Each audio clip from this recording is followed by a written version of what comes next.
I would say that we're in a particularly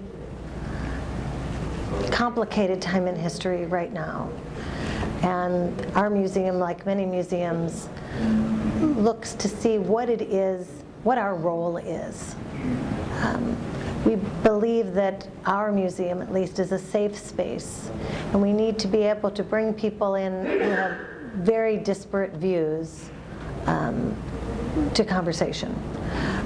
In that sense, we put a lot of facts and ideas out there, and we allow people to talk about them. We do not see ourselves as holding a code of ethics that other people have to obey. What we do is we try to show the best and the worst of humanity. And we hope that people come through and they understand what their choices are. The Nazis are not some strange form of life.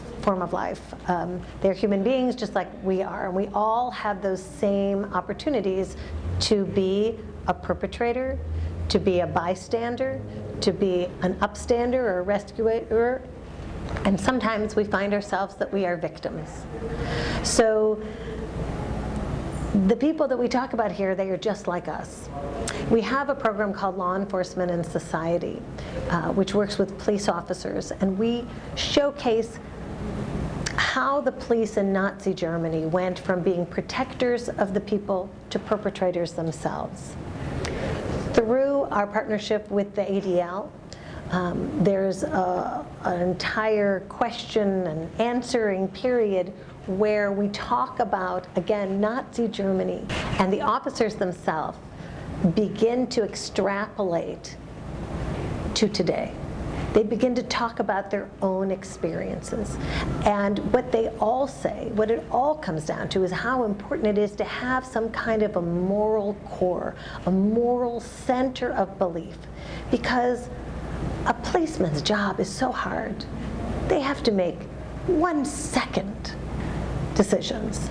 And whether they look over and they see the person across from them as a human being rather than a homeless guy or the other, that all comes down to what's inside them.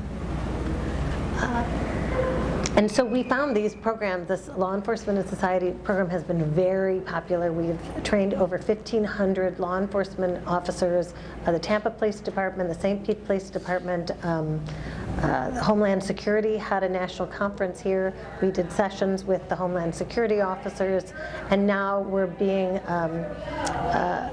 we aren't advertising this program to other police departments, but Gainesville and Tallahassee police departments have already reached out to us. They're very interested in the program. So it's been really an amazing, and I think really an emotional experience for all of us here, as well as for the police officers.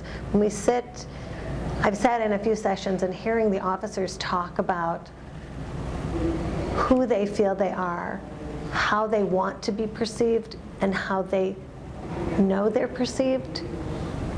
It's a very emotional experience for them, and we are so honored to have even to play a small role in creating a great police force in our community.